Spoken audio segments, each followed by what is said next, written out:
आवाज आ रही है मेरी? So that we may proceed. There are, I think, 21 students and more are getting online. So how are your families, everything around you? And what about the latest from the corona? सब fit हैं?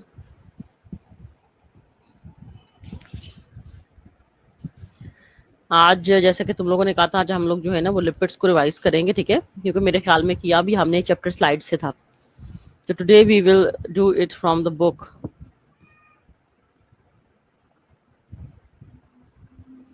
So today we are going to do from the book basically, so that things will be clear to you. Okay, if the voice is clear, okay, we will proceed. This is also one of the important chapter regarding the examination point of view. Quite important chapter. This is lipids,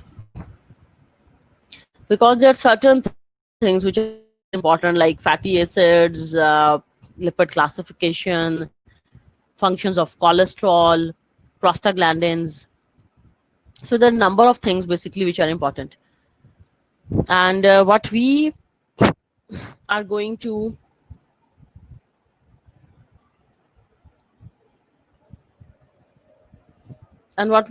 do is basically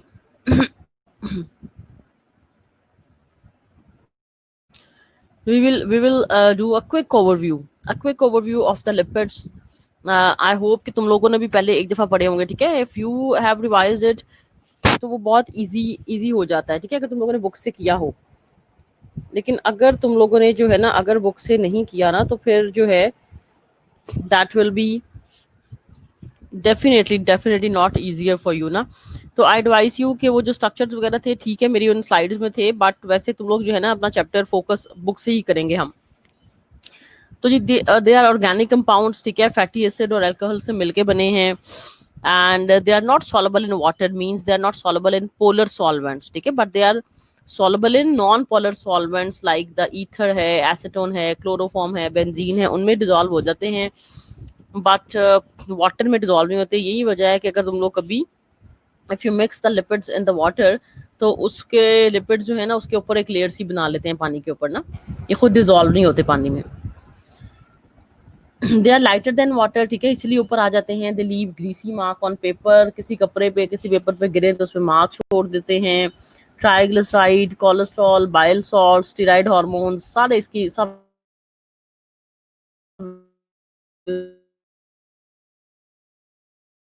इसके examples हैं जी.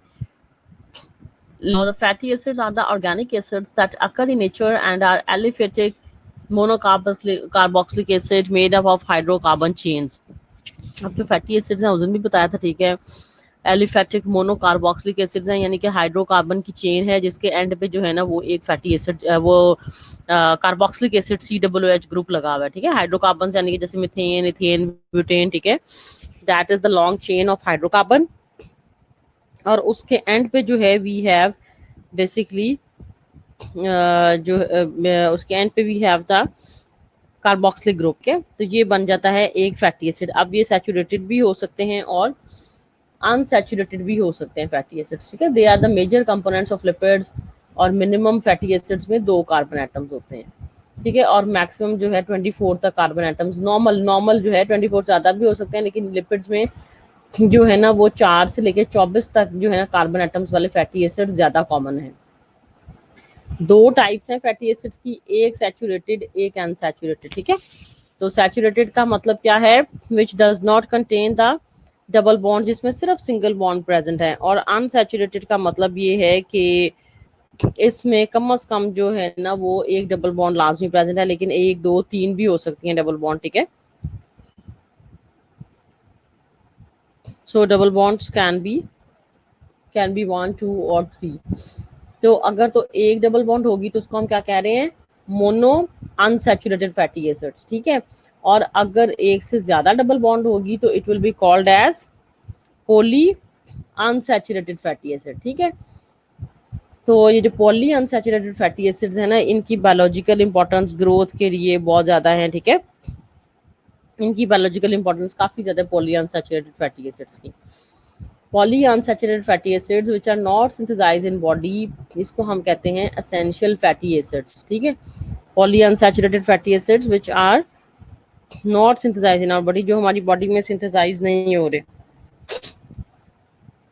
तो इसको हम कह रहे हैं जी ये हमारे एसेंशियल फैटी एसिड्स हैं। और एसेंशियल फैटी एसिड्स के नाम तुम सब ने याद रखने हैं। There are 3 essential fatty acids. ठीक है, कौन कौन से हैं? लिनोलिक एसिड, लिनोलैनिक एसिड, और तीसरा कौन सा है? Arachidonic acid. अच्छा, आगे जो आएगा ना चार्ट, उसमें गलती भी है, वो मैं भी तुम लोगों को अभी हम उसको गाइड भी कर लेते हैं कि उसमें क्या, कौन सी उसमें मिस्टेक है बेसिकली। ये जो तुम लोगों के सामने जो है ना, ये जो टेबल है ना, इसमें देखो कि जो सैचुरेटेड फैटी एसिड्स है ना, उसमें लिखा हुआ है एराकिडोनिक एसिड, और जो अनसैचुरेटेड है उसमें लिखा भी हुआ है एराकिडोनिक एसिड। तो जो सैचुरेटेड है ना, उसमें एराकिडोनिक नहीं बल्कि एराकिडिक एसिड है, एराकिडिक एसिड। ठीक है, it is not arachidonic acid, it is arachidic acid. ठीक है class, this is arachidic acid basically. ये एराकिडिक एसिड है, इसको तुम लोग जो है ना वो करेक्ट कर लो,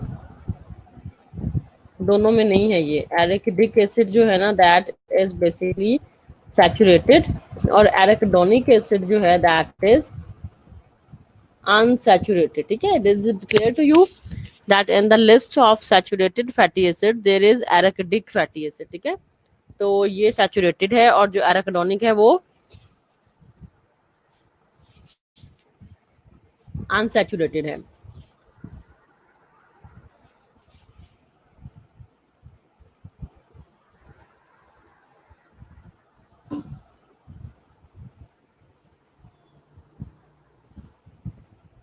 I hope it will be clear.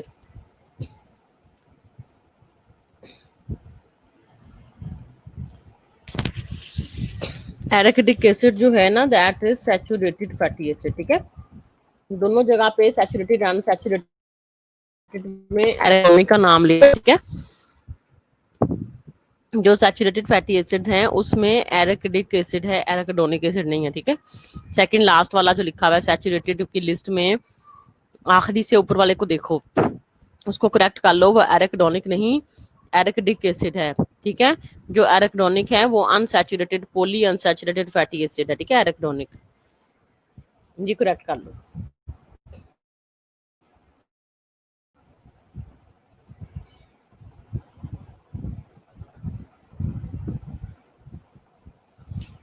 ठीक है, तो इसके बाद फिजिकल प्रॉपर्टीज वगैरह है, मेल्टिंग पॉइंट्स वगैरह। ठीक है, तो मेल्टिंग पॉइंट ज़्यादा सैचुरेटेड फैटी एसिड का ज्यादा होगा, क्योंकि जाहिर है इनके दरमियान डबल बॉन्ड कम है। डबल बॉन्ड होगी ना तो उसका फायदा ये है, डबल बॉन्ड कम होने का, डबल बॉन्ड कम होने का फायदा जो है वो ये है कि इंटरप्शन कम होती है स्ट्रक्चर में। ठीक है, डबल बॉन्ड जितनी कम होगी इसका मतलब है इंटरप्शन कम है, और स्ट्रक्चर जो है ना उनके दरमियान जो मॉलिक्यूल्स है ना वो काफी स्ट्रांगली ज्वाइन है। जितनी ज्यादा डबल बॉन्ड होगी ना उतना स्ट्रक्चर वीक हो जाएगा, यानी कि उसको तोड़ना उतना आसान हो जाएगा। तो इसका मतलब है जो सैचुरेटेड फैटी एसिड्स हैं उनके मेल्टिंग बॉइलिंग पॉइंट हाई होते हैं, जो अनसैचुरेटेड फैटी एसिड्स हैं उनके मेल्टिंग पॉइंट क्या होते हैं, लो होते हैं। ठीक है, और इसके अलावा जो सोलबिलिटी फैटी एसिड की वो इंक्रीज करती है with increase of double bond. जाहिर है इतनी डबल बॉन्ड्स होंगी, दरारें आ जाएंगी पहली स्ट्रक्चर में, उसको तोड़ना आसान होगा ना, तो जितनी डबल बॉन्ड ज्यादा होंगी उतना ही पार्टिकल सोलबल भी ज्यादा होगा, सोलबिलिटी भी ज्यादा होगी। इसके बाद आगे फैटी एसिड जो है ना ये सॉल्ट भी बनाते हैं when they combine with alkali metals. ठीक है, salts of sodium potassium form the soaps, ये बेसिकली सोप्स बनाते हैं, सॉल्ट नहीं मेरे ख्याल में। फॉर्मेशन ऑफ सोप होना चाहिए कि फैटी एसिड जो है जब अल्कलीन अर्थ मेटल्स के साथ अटैच करते हैं तो they basically form soap, and this process is called as saponification. ये भी करेक्ट कर लो, ये फॉर्मेशन ऑफ सॉल्ट्स नहीं है, फैटी एसिड सॉल्ट नहीं बनाते, फैटी एसिड सोप बनाते हैं, SOAP सोप। ठीक है, they combine with basically salts. ठीक है, अल्कलीन अर्थ मेटल्स के साथ ये कंबाइन करते हैं और ये फिर जो है ना बेसिकली सोप बनाते हैं।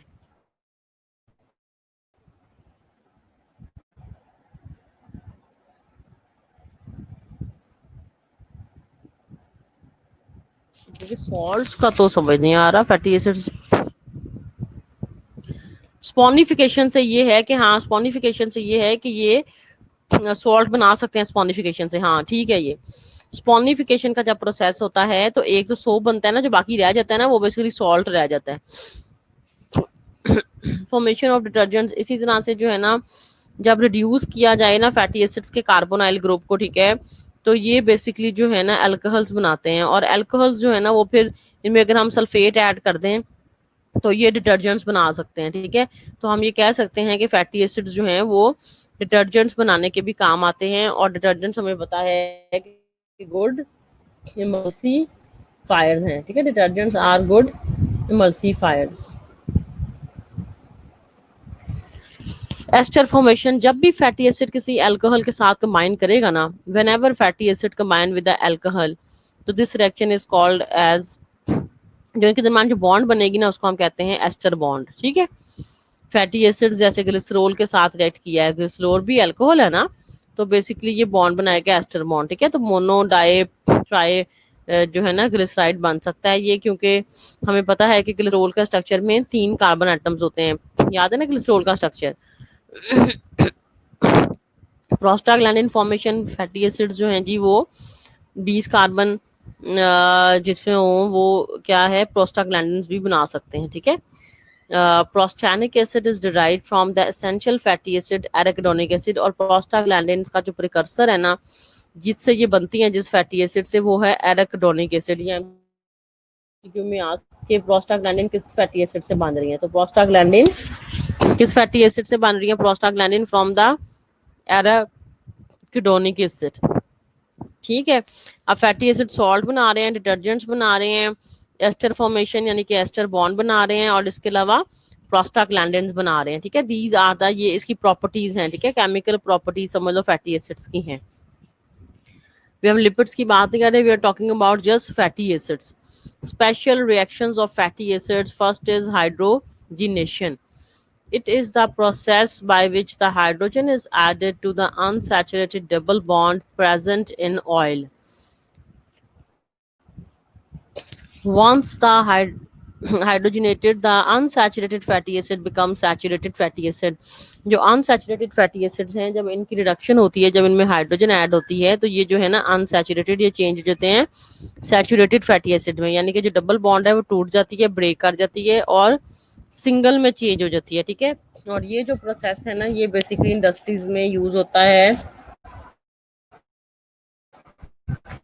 ऑयल बनाने, ठीक है ना, ऑयल से घी बनाने के लिए ये प्रोसेस यूज होता है इंडस्ट्रीज में। कि आप जो है अनसैचुरेटेड को सैचुरेटेड में कैसे चेंज कर सकते हैं। जो घी वगैरह है वो सैचुरेटेड फैटी एसिड्स है ना, और जो अनसैचुरेटेड है उसकी एग्जांपल कौन सी है, ऑयल वगैरह। तो ऑयल से जो है घी बनता है कमर्शियली। ठीक है, और ये जिस प्रोसेस के थ्रू बनता है ना इसको हम कहते हैं basically hydrogenation. This process is called as hydrogenation.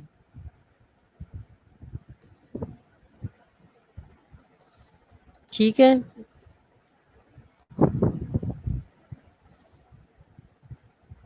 अच्छा इसके अलावा जो है जी दूसरा रिएक्शन है हेलोजिनेशन। ठीक है, हेलोजिनेशन में भी सॉरी, हेलोजिनेशन में भी क्या है कि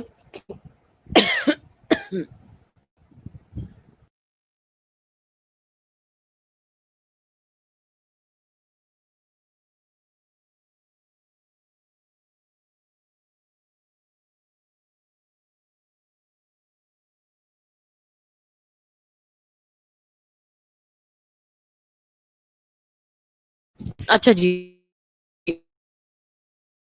halogen unsaturated fatty acids and free और combined form react with halogens। ठीक है, फैटी एसिड जो हैं वो हेलोजेंस यानी कि फ्लोरीन, आयोडीन, ब्रोमीन, क्लोरीन के साथ रिएक्ट करते हैं। The addition takes place at the double bond. This is used as an index of the degree of the unsaturation of an oil or fat, for example iodine number. कि unsaturated जो fatty acids हैं वो halogens जितनी हैं उनके साथ react करते हैं, ठीक है।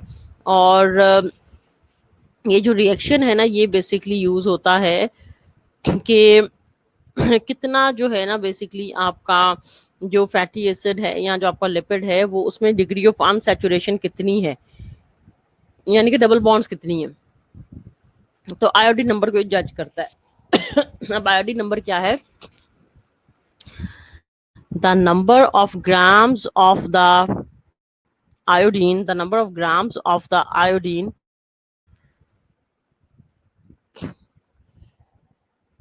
the number of grams of the iodine which is required to saturate the double bonds present in 100,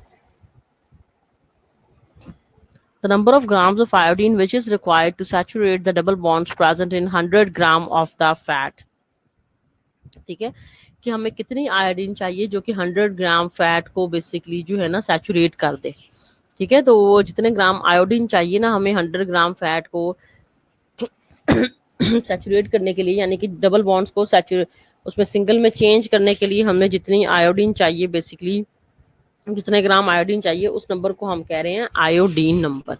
इसी तरह से एज इट इज तुमने इसकी डेफिनेशन जो लिखी है याद करनी है। इसके अलावा जो जी ऑक्सीडेशन है, the double bonds present in unsaturated fatty acids are ऑक्साइडाइजेबल।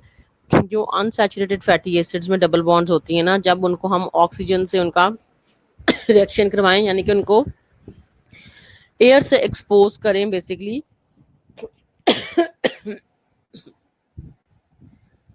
तो वो एक thin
to class, finally back after drinking some water।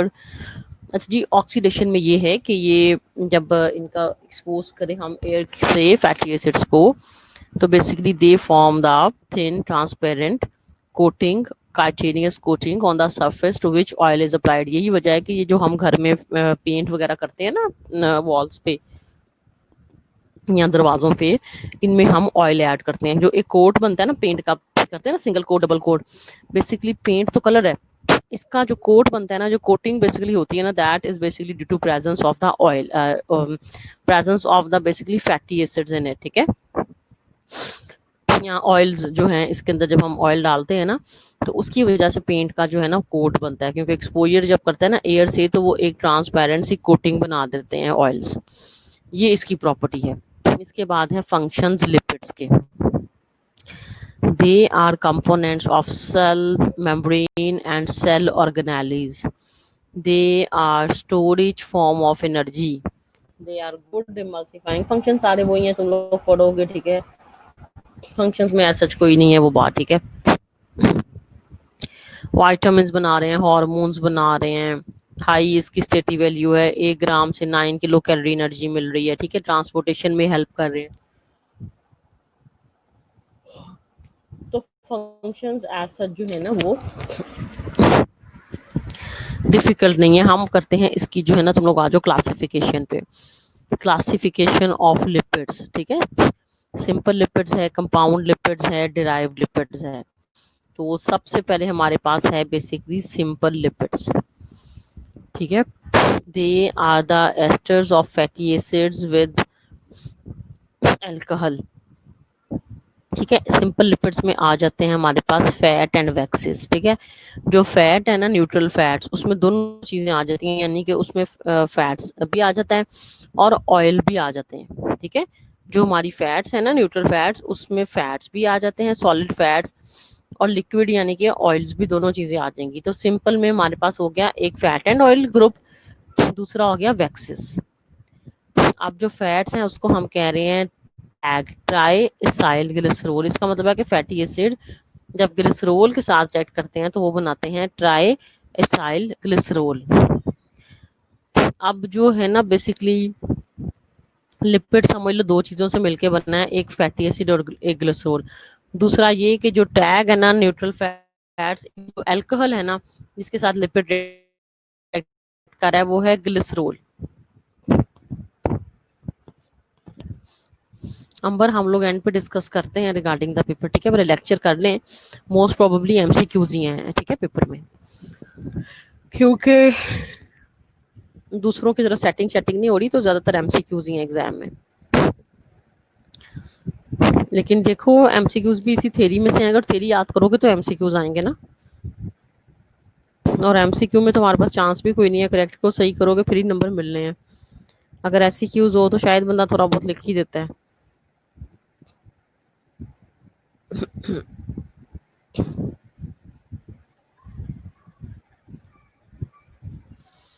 अब जरा हम लोग लिपिड्स को जरा देख लें।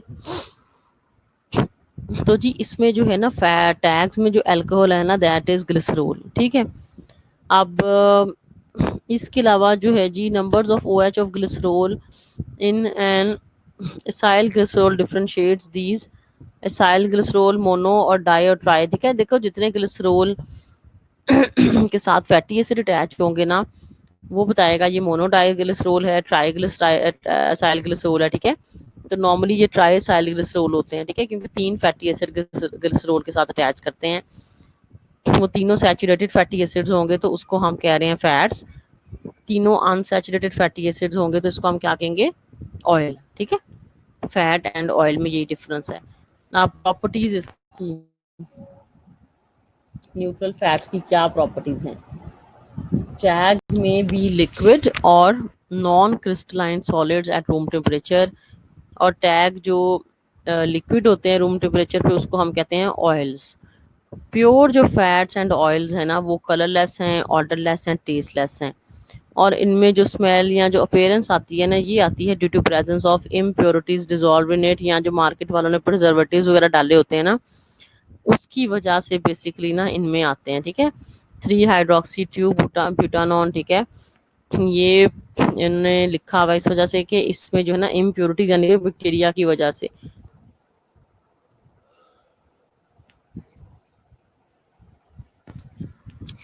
जो बटर में बेसिकली जो है ना उसका टेस्ट थोड़ा सा चेंज होता है, तो उसकी वजह है कि प्रेजेंस ऑफ 3 हाइड्रोक्सी ट्यूब ब्यूटानॉन, ठीक है। Chemical properties, hydrolysis, fats can be broken down by heating in water at high temperature. And pressure. Hydrolysis अगर फैट की हम करेंगे तो हमें क्या मिलेगा? जिन दो चीज़ों से मिलके लिपिड्स बने हैं, जाहिर है वही दो चीज़ें मिलेंगी ना। किससे मिलके बने हैं लिपिड्स? एक ग्लिसरॉल और एक फैटी एसिड, ठीक है। और लाइपेज एंजाइम है बेसिकली जो लिपिड्स पे एक्ट करता है। स्पॉनिफिकेशन हमने पहले भी पढ़ लिया है कि boiling of triacyl glycerol with alkali, for example sodium hydroxide, potassium hydroxide form the soaps. और इस प्रोसेस को हम क्या कहते हैं? फिकेशन। देखो फैट एंड ऑयल में बहुत डिफरेंसेस हैं। फैट जो है वो रूम टेम्परेचर पे सॉलिड होते हैं, ठीक है। Fat is solid room at room temperature, ठीक है। और जो ऑयल्स है ना, oils are basically liquids at room temperature. इसके अलावा जो है ना फैट्स कंटेन बेसिकली जो है सैचुरेटेड फैटी एसिड्स। फैट्स में सैचुरेटेड फैटी एसिड्स होते हैं। Fats contain saturated fatty acids. और जो ऑयल्स है ना, दे इसमें भी सैचुरेटेड हो सकते हैं लेकिन mostly contain unsaturated fatty acid. ठीक है। तो और भी डिफरेंसेस हैं फैट एंड ऑयल्स में। ये कॉमन डिफरेंसेस हैं। Is it clear? These are the common differences between fats and oils. अब देखो ये जो है ना ऑयल्स में भी समटाइम्स कुछ हद तक अनसैचुरेटेड फैटी एसिड्स होते हैं। जैसे कि देखो जो कोकोनट ऑयल है वो रूम टेम्परेचर पे जम जाता है ना सर्दियों में, तो इसका मतलब है उसमें भी ना थोड़े बहुत जो है ना सैचुरेटेड फैटी एसिड प्रेजेंट होते हैं। कोकोनट ऑयल की मैं बात कर रही हूँ, ठीक है। स्टेटी वैल्यू होती है पेट भरने की। स्टेटी का मतलब होता है पेट का भरना। Fullness of stomach is called as, तो see Hussain, fullness of stomach is called as satiety. Fullness of stomach को हम स्टाइटी कहते हैं, पेट का भरना। तो फैट्स की हाई स्टाइटी वैल्यू होती है, यानी कि जब पेट भर जाता है ना जल्दी। देखो अगर एक पराठा खा रहे हो पेट भर जाएगा, ठीक है ना। हो सकता है दो सादी रोटियों से बना, लेकिन पराठा जरा हैवी होता है, इसमें ऑयल होता है ना, तो पेट में इतना चीज वगैरह खा लें, हम मक्खन लगी रोटी खा लें तो हमारा पेट भर जाता है। और दूसरा भूख भूख देर से लगती है, ठीक है। क्योंकि जो है ना हाई, एक तो एनर्जी ज्यादा देते हैं फैट्स, दूसरा इसकी डाइजेशन लेट होती है फैट्स की, स्मॉल इंटेस्टाइन में जाके होनी है इसकी, ठीक है।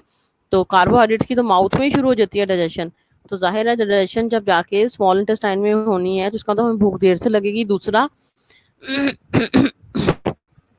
ये ग्राम फैट से हमें एनर्जी भी तो देखो ना डबल मिल रही है, कार्बोहाइड्रेट से डबल से भी ज्यादा मिल रही है, प्रोटीन से भी ज्यादा मिल रही है, ठीक है।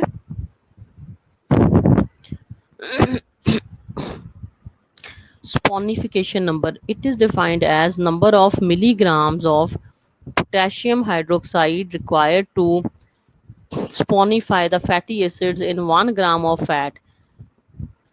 जितने हमें, क्योंकि जो हमारे पास जो फैट्स हैं वो alkali metals like potassium hydroxide के साथ रिएक्ट करते हैं तो फिर सोप बनाते हैं ना। तो स्पॉनिफिकेशन नंबर का मतलब ये है कि the number of milligrams of potassium hydroxide required to sponify the fatty acids in 1 gram of fat. High value indicates that the fat is made up of shorter chain fatty acids. Saponification number अगर high होगा ना तो उसका मतलब ये है कि fats में शॉर्टर चेन फैटी एसिड्स हैं, ठीक है। और अगर लो होगा तो इसका मतलब है फैट्स में हाई जो हैं वो चेन फैटी एसिड्स हैं। हाइड्रोजनेशन हेलोजनेशन कर चुके हैं। रेंसिडिटी भी इंपॉर्टेंट है। रेंसिडिटी का मतलब ये है कि फैट एंड ऑयल में जब अनप्लेजेंट टेस्ट और अनप्लेजेंट ऑर्डर, ठीक है, डेवलप हो जाता है, ठीक है। इसमें स्मेल और टेस्ट जब खराब आता है तो इसको हम कह रहे हैं रेंसिडिटी, ठीक है। It is a slow process और इसकी वजह दो हैं। एक तो हाइड्रोलिसिस अगर हो जाए फैट्स एंड ऑयल्स की, दूसरा इनका ऑक्सीडेशन, इनके जो है ना ऑक्सीजन से रिएक्शन हो जाए। तो टू टाइप्स की रेंसिडिटी है, हाइड्रोलिटिक और ऑक्सीडेटिव। की जो बेसिकली हाइड्रोलिसिस होती है ना, तो शॉर्टर चेन फैटी एसिड्स में ये चेंज हो जाएंगे। हाइड्रोलिसिस का मतलब ब्रेक होना। तो इनमें बैड ऑयल टेस्ट और बैड ऑर्डर डेवलप हो जाता है। इसके अलावा जो है ना, जब इनका एयर के साथ रिएक्शन होता है ना, ठीक है, तो तब भी जो है ना, इसमें क्या है कि एयर के साथ रिएक्शन होता है, तो तब भी ये शॉर्टर चेन फैटी एसिड्स में चेंज हो जाते हैं। और हाइड्रोलिसिस में एक और एंजाइम जो एयर में हमारे पास जो माइक्रोब्स वगैरह है ना, वो बेसिकली इसका टेस्ट और ऑर्डर खराब कर देते हैं। इसके अलावा जो है ना, एंजाइम्स जो बेसिकली मॉइस्चर से आता है, वो लाइपेज को बेसिकली एक्टिवेट कर देते हैं, ठीक है, लाइपेज इसकी हाइड्रोलिसिस करवाते हैं। तो रेंसिडिटी का बेसिकली मतलब ये है development of bad odour and taste in the fats. और हम कैसे प्रिवेंट कर सकते हैं कि अगर हम जो है एंटीऑक्सीडेंट्स का यूज करें, ठीक है, फैट्स एंड ऑयल्स में। if we use the antioxidants if we use the antioxidants if we use the antioxidants, so we can prevent basically rancidity.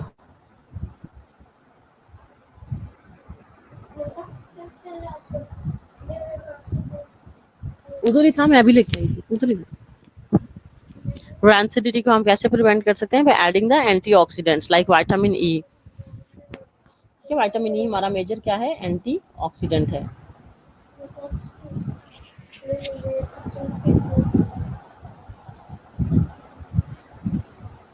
Waxes are the esters of fatty acid with alcohols. अब जो waxes है ना, इसमें भी fatty acid और alcohol से मिलके बने हैं, लेकिन फर्क क्या है कि जो वैक्सीज में अल्कोहल है ना, वो ग्लिसरॉल नहीं होता। This is some other than the basically glycerol. ठीक है, तो वैक्सीज में बेसिकली जो अल्कोहल है, दैट इज नॉट ग्लिसरॉल। ठीक है, मोनो हाइड्रोक्सी अल्कोहल होता है। और वैक्सीज की जो है ना, न्यूट्रिटिव वैल्यू क्या होती है? जीरो, बिल्कुल जीरो, तो इसको हम खा नहीं सकते। ठीक है, प्लांट्स एनिमल्स दोनों में होती हैं। ठीक है, और इसमें अल्कोहल, एक तो ग्लिसरॉल नहीं होता। अब इसके फंक्शंस क्या हैं वैक्सीज के ना? एक तो ये वाटर लॉस से बचाती हैं, प्लांट्स की सरफेस पे हो, बर्ड्स के फेदर पे हो। ठीक है, तो ये बेसिकली क्या करती हैं? वाटर लॉस से बचाती हैं। ठीक है, तो waxes protect the basically delicate lining of the membranes from foreign bodies. ठीक है, इसके अलावा जो है ना, फॉरेन पार्टिकल से भी बचाती है। सरफेस अगर स्किन पे हो तो ये बेसिकली वाटर रिपेलेंट है। देखा, वाटर लॉस से बचा रही है। लेनोलिन जो वैक्स है, वो बेसिकली क्रीम्स वगैरह में यूज हो रही है। फार्मास्यूटिकल इसकी इंपॉर्टेंस बड़ी ज्यादा है, मैन्युफैक्चरिंग ऑफ ये जो है कैंडल्स में, पॉलिश बनाने में। ठीक है, बहुत वैक्सेस। इसके अलावा जो बी वैक्स है, हनीकॉम का बेसिकली मेन पार्ट है। मेरे ख्याल में ब्रेक के बाद जो है ना, we will do the compound lipids. ठीक है, तो 10 बजे वापस आते हैं इंशाल्लाह। 10-15 मिनट की तुम लोग ब्रेक करो, फिर we will basically do the compound lipids.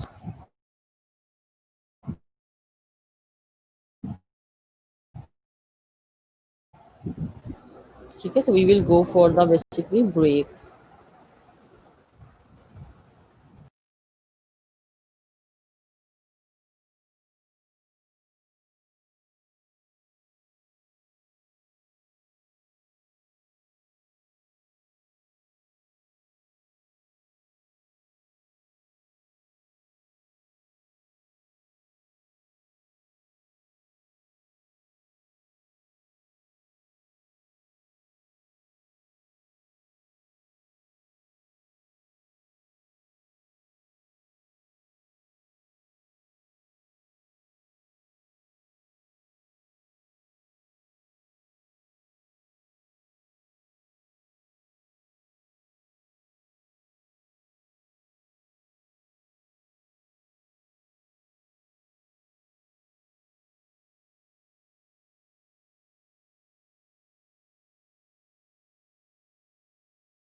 Students, are you back? Students, are you back?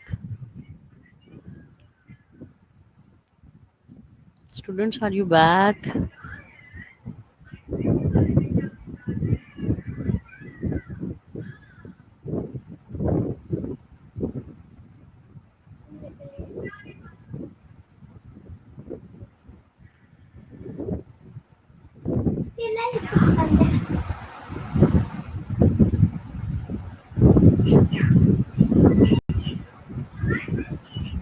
Ji, we will be back and we are going to start again.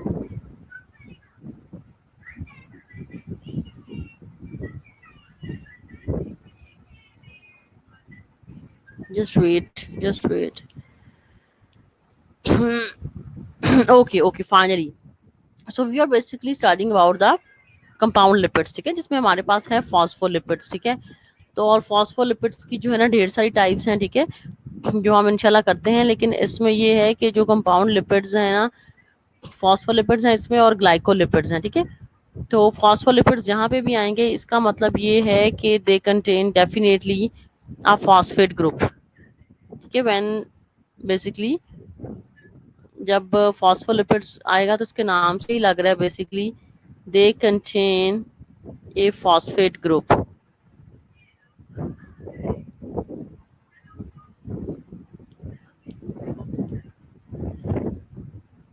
And these basically phospholipids they are important component of cell membrane. इसके अलावा जो है ना lung surfactant के तौर पे भी काम करते हैं, ब्लड क्लॉटिंग पे भी हेल्प कर रहे हैं, ब्रेन में भी ज़्यादातर ये पाए जाते हैं फॉस्फोलिपिड्स, ठीक है। तो इनकी जो डिस्ट्रीब्यूशन है ना डिफरेंट ऑर्गन्स में वो डिफरेंट है, इसी वजह से इनकी टाइप्स देखो डिफरेंट है। जो फॉस्फोलिपिड्स हैं we have different types of phospholipids.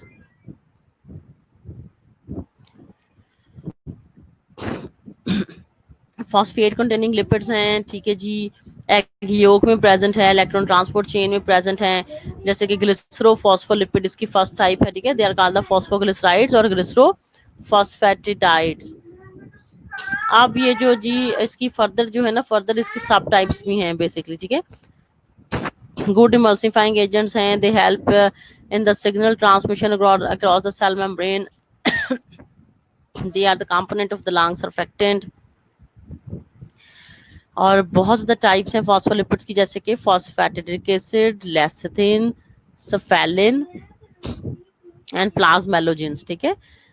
तो जो फॉस्फैटिडिक एसिड है ना that is one of the fatty acid of triglycerides replaced by the phosphoric acid. अच्छा आप देखो ग्लिसरॉल में 3 कार्बन एटम्स मैंने बताया था तुम लोगों को और हमने स्ट्रक्चर भी किया था ग्लिसरॉल का।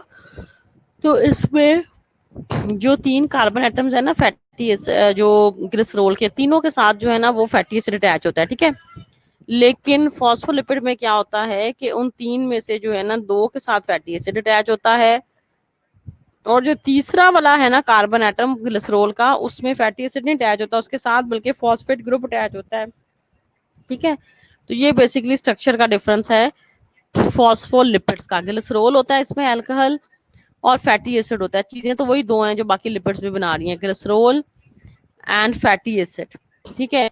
But the third carbon of the glycerol is not attached to the fatty acid. Instead, it is involved in the bond formation with the phosphate group, which comes from the phosphoric acid already present in our body. Phosphate group कहाँ से आता है? जो phosphoric acid already body में present होता है, ठीक है। तो ये सिंपलेस्ट जो है ना फॉस्फैटिडिक एसिड जो है ना सिंपलेस्ट ग्लिसरोफॉस्फोलिपिड है, ठीक है, सबसे सिंपलेस्ट है और ये सेल्स में स्मॉल अमाउंट में प्रेजेंट होता है। दूसरा है lecithin, they are the basically derivatives of alpha phospholipids alpha phosphatidic acid. और इसमें ये है कि इसमें फॉस्फेट ग्रुप के साथ साथ एक और चीज भी प्रेजेंट होती है नाइट्रोजनस बेस, जिसको हम कहते हैं Colin. Choline is a strong base like NaOH and there are number of types of the lecithins depending upon the type of the fatty acid. और ये ज्यादातर जो है ना सीरम और बाइल में प्रेजेंट होते हैं, गुड इमल्सिफाइंग एजेंट्स हैं, लंग सर्फेक्टेंट का इंपॉर्टेंट कॉन्स्टिट्यूट है। इसके बाद है जी सफेलिन्स जो कि ब्रेन में ज्यादातर प्रेजेंट होते हैं, ठीक है।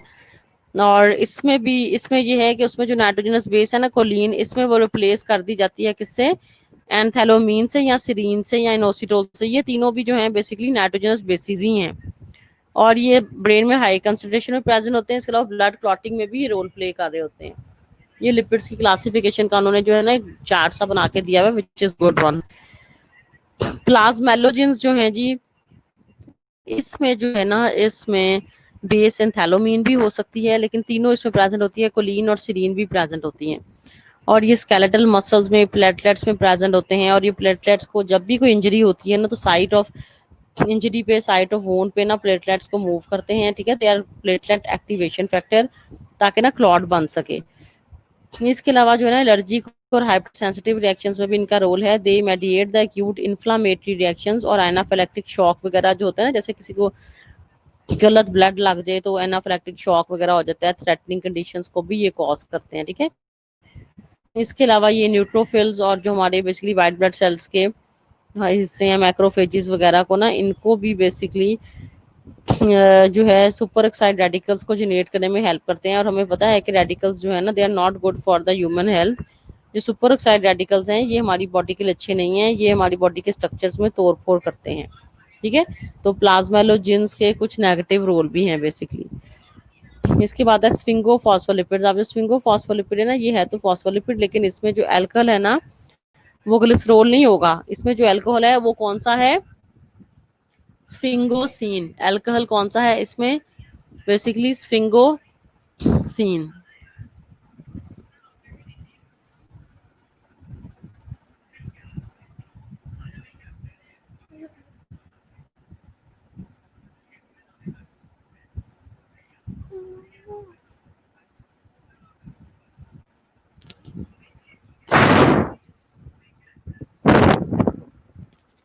ठीक है जी, इसमें जो अल्कोहल है दैट इज स्फिंगोसीन। अब जो सैरामाइड इसमें टर्म थी जो मैंने बताया था, the combination of basically the fatty acid and sphingosine is also called as ceramide। ना करो बेटे, पानी गिर जाएगा।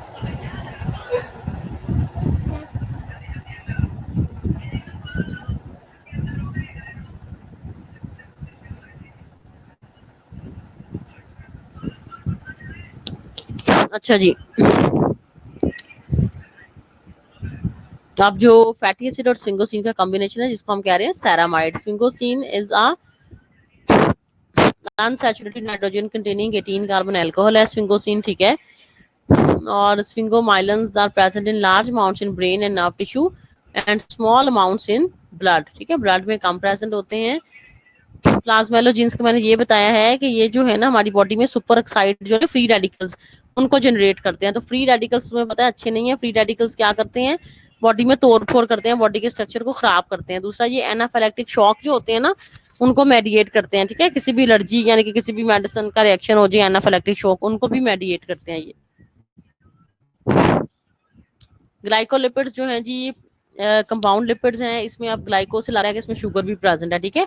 तो ऐसे लिपिड्स हैं जिसमें सैरामाइड है। सैरामाइड का मतलब क्या है? फैटी एसिड और स्फिंगोसिन अल्कोहल, लेकिन साथ में कोई ग्लैक्टोज या ग्लूकोज शुगर भी प्रेजेंट है।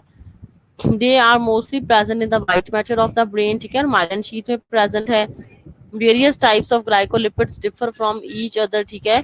But cerebronic acid is common in all of these. सबसे ज्यादा जो कॉमन है ना ये ग्लाइकोलिपिड्स में, वो है सेरेब्रोनिक एसिड।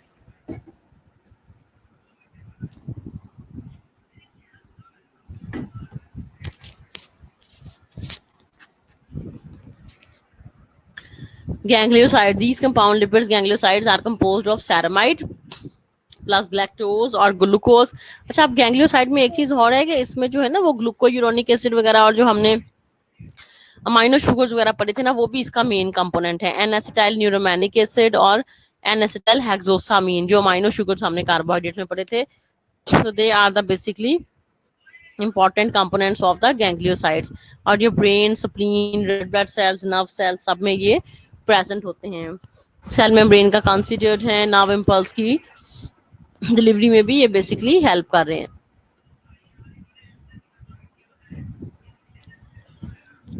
अच्छा जी, सल्फोलिपिड्स जी, इसमें सल्फर होता है, ठीक है। साथ में सैरामाइड होता है और ये भी ब्रेन में प्रेजेंट हैं। लिपोप्रोटीन्स जो हैं बेसिकली ट्रांसपोर्टेशन में हेल्प करते हैं, ठीक है, लिपिड्स के। और ये बेसिकली जो है ना lipoproteins are made up of the neutral lipid. इसमें एक लिपिड कोर होता है जिसमें टैग या कोलेस्ट्रॉल ईस्टर्स होते हैं, ठीक है। और साथ में इसमें इसके ऊपर जो एक शेल होता है वो होता है एपोप्रोटीन्स का। तो वैसे लिपोप्रोटीन्स में जो है ना वो एक तो टैग प्रेजेंट है और दूसरा प्रोटीन्स प्रेजेंट है, ठीक है। अब इसमें जो लिपोप्रोटीन्स है ना इनका काम क्या है कि they basically use to transport the lipids in the blood. Blood में जो लिपिड्स की ट्रांसपोर्टेशन है ना that is carried out by the lipoproteins. The major component of the lipoprotein, सबसे ज्यादा इसमें मेजर है वो है टैग है, कोलेस्ट्रॉल ईस्टर्स हैं, फॉस्फोलिपिड्स हैं। जो प्योरीफाइड प्रोटीन्स जिसको हम एपोप्रोटीन्स कहते हैं उनको उन्होंने ए से लेके एच तक के नाम दिए हुए हैं, ठीक है। और ये जो एपोप्रोटीन्स है ना प्रिंट की सब क्लासेस भी हैं, जैसे एपो A1 एपो A2 इस तरह से, ठीक है। ये बेसिकली जो है ना एपोप्रोटीन्स हमने नहीं करना, लिखा भी है इसके फंक्शंस अभी तक अनक्लियर हैं। तुम लोगों ने काइलोमैक्रोन्स वगैरह जो 5 टाइप्स की लिपोप्रोटीन्स है ना ये हमने करनी है, ठीक है। काइलोमैक्रोन्स जो हैं these lipoproteins are the lowest in density. अब देखो जिस लिपोप्रोटीन में ना प्रोटीन कम होगा ना उसकी डेंसिटी भी कम होगी, और जिसमें प्रोटीन ज्यादा होगा ना उसकी डेंसिटी भी ज्यादा होगी, और वो उतना हेल्थ के लिए भी अच्छा होगा जिसमें प्रोटीन ज्यादा होगी, क्योंकि प्रोटीन हमारी हेल्थ के लिए अच्छी है। और जो टैग्स है ना ट्राइसाइलग्लिसरॉल वो जाहिर है हमारी हेल्थ के लिए अच्छे नहीं है। तो इस वजह से जो काइलोमाइक्रॉन्स हैं इनकी डेंसिटी कम है, तो इसका मतलब क्या है, they contain little amount of protein. अब प्रोटीन इसमें कम है तो इसका मतलब है ये they are not good for our health, ठीक है, they are not good for our health. These lipoproteins are lowest in density and largest in size. They are produced in intestinal cells from the dietary lipids.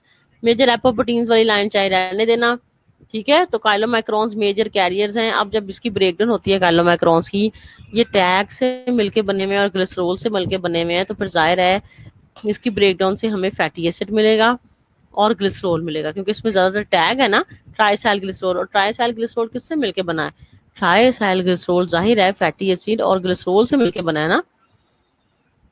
मैं बताती हूँ अभी क्या नहीं करना है, वो अगले पेज पे टेबल्स आते हैं ना, ये वाला जो टेबल है, ये वाला जो है ना पेज, इसमें तुम लोग जो है ना अगर टेबल वैसे करना चाहते हो कर लो, लेकिन इसमें लिपोप्रोटीन्स रीजन और आगे जो एपोप्रोटीन्स लिखा है ना वो ना याद करो। एपोप्रोटीन्स मैंने कहा है जो टेबल में दी हुई है ना वो चाहे तुम लोग ना याद करो, एपोप्रोटीन्स मैं लिख भी देती हूँ।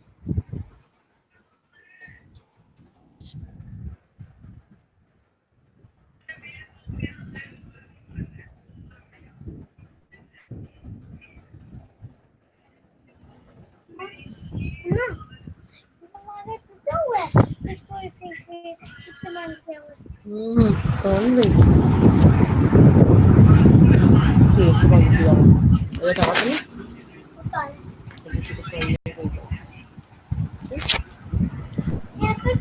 ठीक है जी, पहले का बेटे पहले क्या हो रहा है। फैटी एसिड और जो ग्लिसरॉल्स हैं ये टैग बना रहे हैं ना। हम्म देखने वहाँ हमारा घर है, यहाँ से क्या नजर आता है। भी देखो फैटी एसिड और जो ग्लिसरॉल है ये ट्राइसाइल ग्लिसरॉल बनाते हैं ना, ठीक है। Fatty acid and glycerol basically they form the tag triacyl glycerol. तो जब टैग टूटेगा उसकी हाइड्रोलिसिस होगी तो हमें क्या मिलेगा, जब टैग टूटेगा तो उसकी हाइड्रोलिसिस होगी तो हमें यही दोनों चीजें मिलेंगी ना जो टैग बना रही हैं, एक फैटी एसिड और एक ग्लिसरॉल। तो ग्लिसरॉल क्या करेगा, ग्लिसरॉल दोबारा टैग बना देगा, ठीक है। या फिर जो ग्लिसरॉल है ना वो डाईहाइड्रोक्सी एसीटोन फॉस्फेट में ग्लिसरॉल्डिहाइड 3 फॉस्फेट में चेंज हो जाएगा। ग्लाइकोलाइसिस में पढ़ा है ना ग्लिसरॉल्डिहाइड 3 फॉस्फेट, वो ग्लिसरॉल से ही बनता है। तो ग्लिसरॉल वो बना देगा और ग्लाइकोलाइसिस में चला जाएगा, ठीक है। और फैटी एसिड्स दोबारा टैग बना देंगे। तो इनकी डिग्रेडेशन से वही चीजें बननी है, ये चीजें रीयूज होती रहती हैं बॉडी में, रिसाइकल होती रहती हैं, ठीक है ना। जब देखो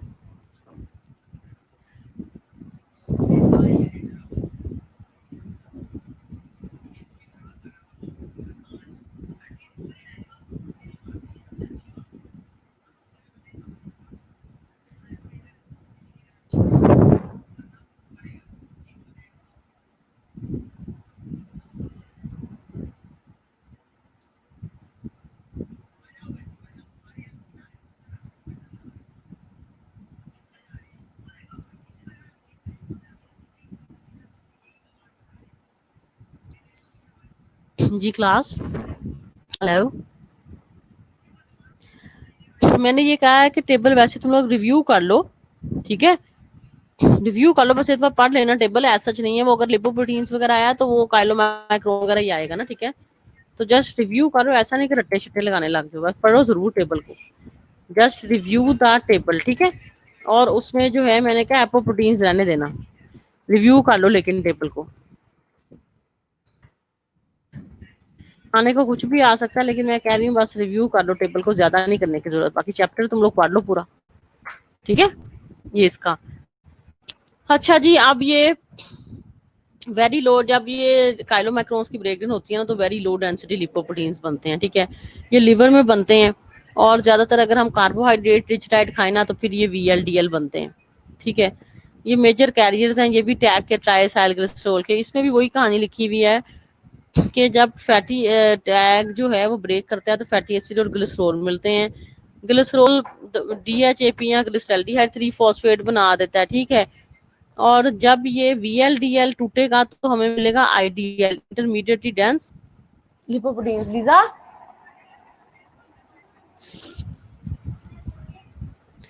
ठीक है। तो ये VLDL की डिग्रेडेशन से हमें मिलेगा IDL। IDL जो है ना जी, इसके भी they are the denser than the chylomicrons, but they still has a high content of TAG, ठीक है। तो ये भी जो है ना, इसकी डेंसिटी थोड़ी सी ज्यादा होती है काइलोमाइक्रोन से, लेकिन फिर भी HDL से कम होती है, ठीक है। तो सबसे कम डेंसिटी है किसकी? काइलोमाइक्रोन्स की। फिर उससे थोड़ी सी ज्यादा है VLDL की, फिर उससे मुन्नी सी ज्यादा है IDL की, और फिर जो है ना IDL से थोड़ी सी डेंसिटी ज्यादा है बेसिकली LDL की। LDL they are produced in plasma by the degradation of IDL, they have less TAG, ठीक है। इसमें ट्राइसाइक्लिस्ट्रोल कम है, लेकिन ये जो है ना, इसमें कोलेस्ट्रॉल बहुत ज्यादा है, इस वजह से LDL नहीं अच्छा। देखो, जिसमें कोलेस्ट्रॉल ज्यादा होगा वो हमारी हेल्थ के लिए तो बिल्कुल अच्छा नहीं ना होगा, जिसमें कोलेस्ट्रॉल ज्यादा होगा, ठीक है। तो जिसमें कोलेस्ट्रॉल ज्यादा होगा that is not good for our health. तो इस वजह से हमें डाइट में LDL, इसको हम बैड लिपिड्स भी कहते हैं, ठीक है, और HDL को हम गुड लिपिड्स भी कहते हैं। अब जो HDL है, इसमें प्रोटीन ज्यादा होती है, लिवर में ये बनता है, और इसमें जो है ना टैग का कंटेंट कम होता है, और इसकी डेंसिटी सबसे ज्यादा होती है, ठीक है। और HDL का बेसिकली फायदा ये है कि हमें हार्ट डिजीज से ये बचाता है, इसको हम कार्डियो प्रोटेक्टिव भी कहते हैं। और जो प्री मेनोपॉजल वुमेन्स हैं और जो एथलीट्स हैं, उनमें नेचुरली अल्लाह ताला ने जो है ना वो HDL के लेवल हाई रखे हुए हैं। जो ब्लॉक में जो इम्पोर्टेंट लिखा है HDL का, तुम लोग पढ़ लेना। अच्छा, मेरा गला बहुत ज्यादा ड्राई, पता नहीं क्यों होता जा रहा है। इसके बाद लिपोपॉलीसेकेराइड्स हैं, इसका मतलब ये है कि जो है ना लिपिड्स जो है ना वो कार्बोहाइड्रेट्स के साथ अटैच हैं, और ये सेल वॉल का हिस्सा है। अब जो ड्राइव लिपिड्स है ना, ये स्टेरॉइड्स, कोलेस्ट्रॉल, ये हम इंशाल्लाह नेक्स्ट टाइम इनको रिव्यू करेंगे, ठीक है। अब तुम लोग जो क्वेश्चंस वगैरह तुम लोग करो, लिखो, नेक्स्ट टाइम बाकी हम इसको करेंगे, ठीक है।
जी, any questions you can ask simply.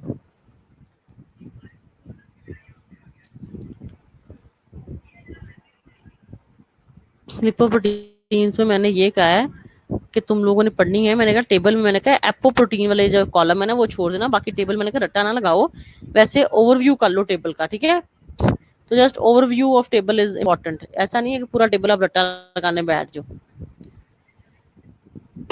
Benz Jones proteins वो करना है, बिल्कुल करना है। बेंस जॉन्स प्रोटीन किसने क्या नहीं करना, वो हमने बिल्कुल करना है। Will do the Bence Jones proteins, ठीक है, छोड़ना कुछ नहीं है तुम लोगों ने। अब तुम लोगों के पेपर में ना सिर्फ एमसीक्यूज हैं, ठीक है, एससीक्यूज कोई नहीं है। मैं अभी वैसे बना रही हूँ पेपर, तो उसमें अभी तक तो एमसीक्यूज ही बने हैं, एससीक्यूज मेरे ख्याल में नहीं होंगे, बिकॉज एससीक्यूज का कोई मसला आ रहा है। तो मेरे ख्याल है एमसीक्यूज ही तुम लोगों के एग्जाम्स में होंगे, बट एमसीक्यूज आ रहे हैं, इन्हीं में से होंगे, ठीक है, दोनों किताब में से। तो फिर अगर बुक पढ़ोगे तो फिर ही होगा। लेकिन ये है कि अगर 100 मार्क्स का पेपर है तो डेफिनेटली मुझे फिर 100 एमसीक्यूज बनाने पड़ेंगे।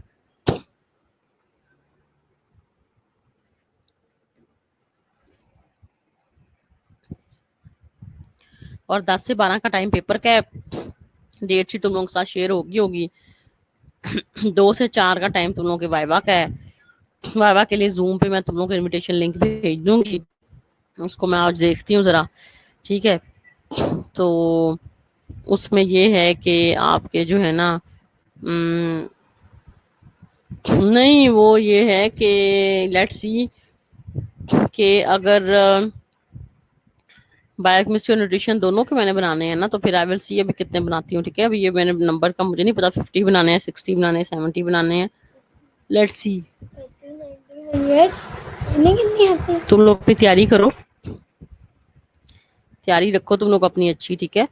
लेकिन ये है कि ये डन है कि एमसीक्यूज ही होंगे, ठीक है। तो वाइवा में देखो इट डिपेंड्स कि आपने असेसमेंट करनी है, हम 2 सवालों से भी असेसमेंट हो सकती है, 4 से भी हो सकती है। अगर जिसको आता है, हो सकता है मैं 2 ही टफ क्वेश्चन पूछूं, अगर स्टूडेंट बता दे तो मुझे समझ आ जाती है हाँ जी इसने किया हुआ है। और समटाइम्स हम इजी क्वेश्चंस भी पूछ रहे होते हैं बच्चों से, उनको नहीं आते तो फिर समझ आ जाती है। जी sure, I will tell you, ठीक है लुबना, मैं बता दूंगी कि कितने क्वेश्चंस हैं, कितने एमसीक्यूज हैं, ठीक है, I will let you know. और जो सवाल हैं वो तुम लोग इजीली जो है ना वो पूछ सकते हो। बाय, नहीं ऐसे नहीं बोलते, ठीक है। और जो भी क्वेश्चंस हैं वो मैं तुम लोग को एमसीक्यूज बता दूंगी।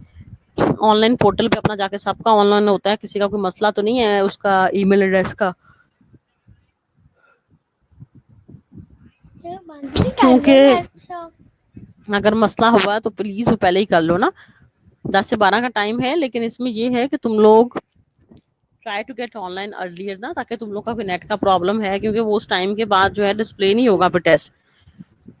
और सेकेंडली ये है कि जो जूम पे हमारा होगा उसमें तुम सब ने अपने, जिसकी टर्न होगी वही एमसीक्यूज का मतलब कि रिप्लाई मुझे करेगा, बाकी सबका माइक वगैरह बंद होगा, ठीक है। और कोशिश हम यही करेंगे कि टर्न बाय टर्न जो है ना वो हम करें उस पे, जूम पे वाई वाले,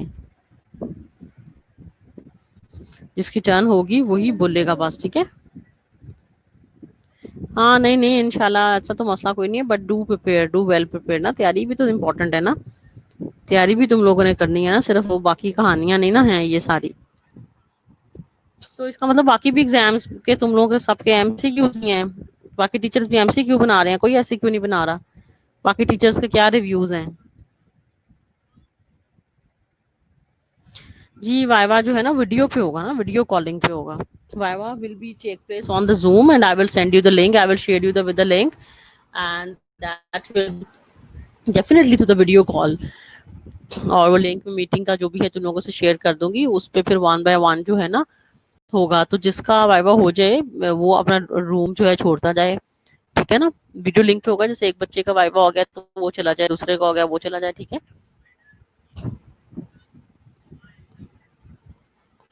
ठीक ठीक, sure sure sure sure, definitely, ठीक है। और जो तुम लोग के क्वेश्चंस हैं यू कैन सिंपली आस्क।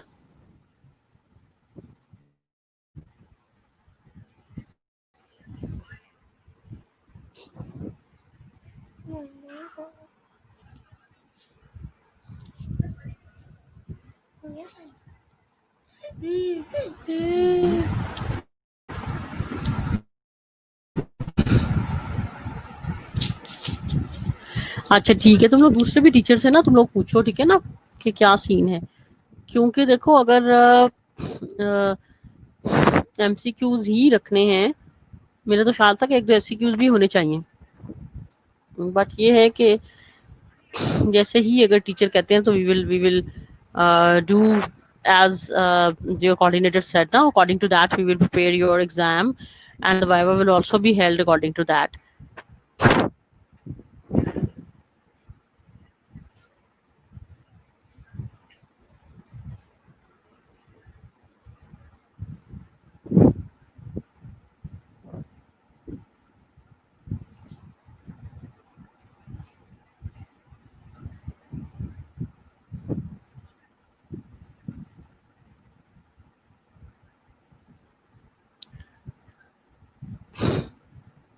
ठीक है क्लास, और के क्वेश्चंस हैं तुम लोग इजीली पूछ सकते हो, बाकी ये है कि नेक्स्ट टाइम हम इसको रिव्यू करते हैं, ठीक है। और 23rd को तुम लोग का एग्जाम है, ठीक है। इसको अभी टाइम है, तुम लोग जो है ना, इसमें वैसे एक दो चीजें रह गई थी मेरे ख्याल में, क्या रह गया था, बाइल एसिड्स वगैरह रह गया था, और प्रोस्टाग्लैंडिन्स वगैरह रह गया था। वैसे इजी है, तुम लोग ये पढ़ लेना, कोई मसला हुआ तो फिर जो है ना हम इसको डिस्कस कर लेंगे। बाकी जो लिपिड्स का रह गया ना वो तुम लोग खुद से कर लेना, और नेक्स्ट टाइम हमने जो चैप्टर रिव्यू करना है ना मुझे बता देना बुध को, मुझे ये तो एक दो पेजेस ही रह गए हैं। इसमें जो मसला हुआ पूछ लेना, सिर्फ कोलेस्ट्रॉल के फंक्शंस हैं, बाइल एसिड्स हैं, ठीक है, कीनोडिऑक्सी बाइल एसिड, ठीक है, और बाइल सॉल्ट्स हैं, और प्रोस्टाग्लैंडिन्स वगैरह है। उसका टेबल दिया हुआ है, उसमें जो आखिरी वाला जो तुम लोगों का है ना, ये आखिरी पेज, इसमें देखो कि इसमें लिखा हुआ है PGE2 PGF2 लिखा हुआ है ना इसमें, तो प्रोस्टाग्लैंडिन्स के ना वैसे ही फंक्शंस याद कर लेना। ये चाहे ना याद रखो कि ये PGE2 का फंक्शन है PGF का, क्योंकि अगर फंक्शंस आए तो सिर्फ यही आएंगे कि right the functions of prostaglandins, ऐसे नहीं आएगा। तो PG प्रोस्टाग्लैंडिन के लिए है, जो LT है वो ल्यूकोट्राइंस के लिए है, ये ड्राइव लिपिड्स हैं, और जो TX है ना वो थ्रोम्बोक्सिन्स के लिए, ठीक है, नीचे लिखा भी हुआ है इनकी एब्रीवेशन। तो मैं ये कहना चाह रही हूँ कि PGE2 है ना, जैसे तो तुम लोग PG के पास प्रोस्टाग्लैंडिन के फंक्शन याद रखो कलेक्टिवली इकट्ठे, ये अलग-अलग लिखे हैं ना, E2 का ये है, F2 का ये है, ठीक है, ये इनको सब इकट्ठा ही कर लो बस, प्रोस्टाग्लैंडिन के ये सारे फंक्शन है, दैट्स इट। तो EG E2 और F2 करके वो ना करो, इंटेरल पेरेंटल हमने किया नहीं अभी। अच्छा वो रह गया था, ठीक है, ठीक ठीक ठीक ठीक है, तो ये तुम लोग पढ़ कर आना चाहिए लिपिड्स का, और फिर हमने जो थर्सडे को करना होगा वी विल डू दैट।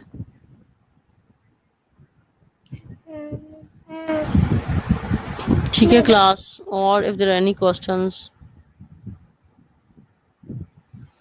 हाँ एंजाइम्स का मैं दे दूंगी,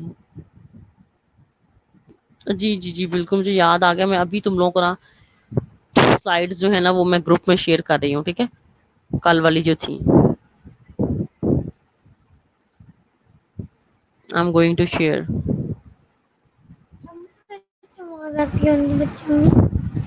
वो लिखते हैं मुझे याद नहीं।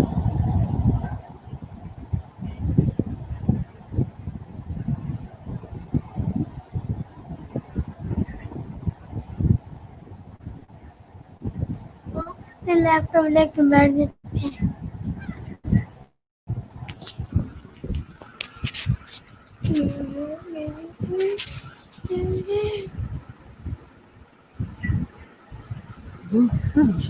मोन तो लो वो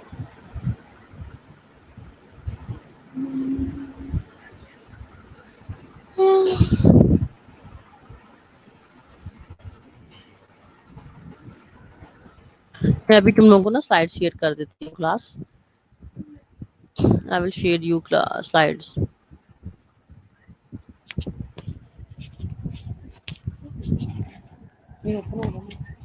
just wait, I am going to share you the slides, ताकि ये बाद में मुझे भूल जाता है हर रोज, तो आज ही जो है ना हम इसको कर लें।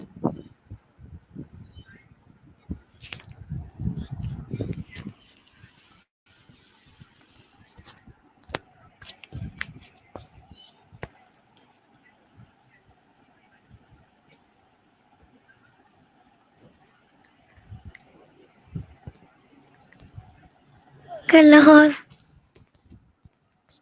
नहीं आपको देनी, आप मैसेज सेंड करो। Okay I am sharing you the slides, group में देख लो, शेयर कर दी है मैंने, ठीक है, स्लाइड्स एंटेरल की जो कट करके मैंने कल दी थी, ठीक है। तो ये भी इतना मुश्किल नहीं है, बस लेंथी है जरा एंटेरल पेरेंटेरल, अदरवाइज जो है ना इसकी इतनी स्लाइड्स नहीं है, ठीक है। तो फिर नेक्स्ट वेडनेसडे इंशाल्लाह होती है मुलाकात, ठीक है। तो स्लाइड्स मैंने शेयर कर दी है, तुम लोग देख लेना। और ये लिपिड्स का जो रह गया है ना, ये तुम लोगों ने पढ़कर आना है, लिपिड्स का जो रह गया है।